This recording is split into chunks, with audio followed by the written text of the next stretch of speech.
Hi guys, welcome to TFF's TV. We are back again with the latest gossip. Nyaya dziri kupisa dziri kutenderera pasocial media. Chatunga Mugabe achinyomba seweeknail ED Zanupf team yese yevarakashi anyora paTwitter paXbox pake achiti iye Parikungondirwadza depekuti mari iri kushandiswa iyi ndeyenyika yemagetsi. Apa nyika magetsi haitorina, ndozvatarwa naChatunga kudedzera kuti nyika magetsi haitorina. Munoziva mega muZimbabwe magetsi ari kunetsa.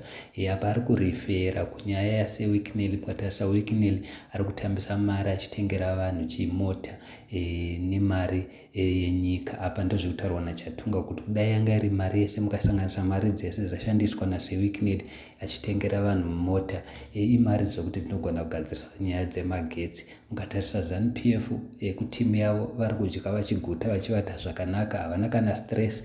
Asi problem iri kupi? Kune vacitizenship. Vanhu vari macitizenship emuZimbabwe ndio ari kutambura, magetsi hatina. Ivo vaine machinareta, they've got everything zvavanenge vachida. Ndo zvachitaurwa naChatunga achiti ndo zvikundirwadza, asi vazukuru vambuya nhande vazotaura zvinhu zvakawanda zvakasiyana siyana. Aripo mumwe munhu auya akati zvakatanga nababa vako wakuzviona izvezvi.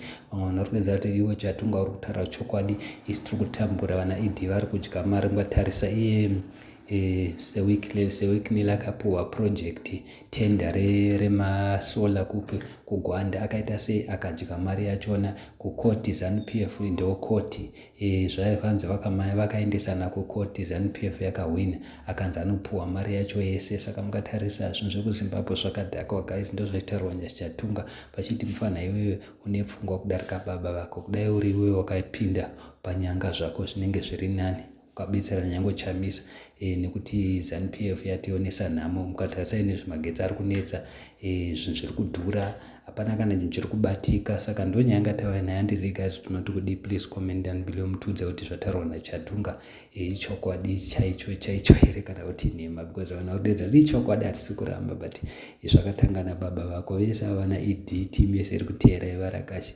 yakazvidzidziswa nababa vako kuti munodya mari mega imi vanhu veZanupf, asi musingaita sei, musingapi vanhu venyika. Kana muda kuvhoterwa mune muchitaurisa too much. Thank you so much guys, don't forget to subscribe.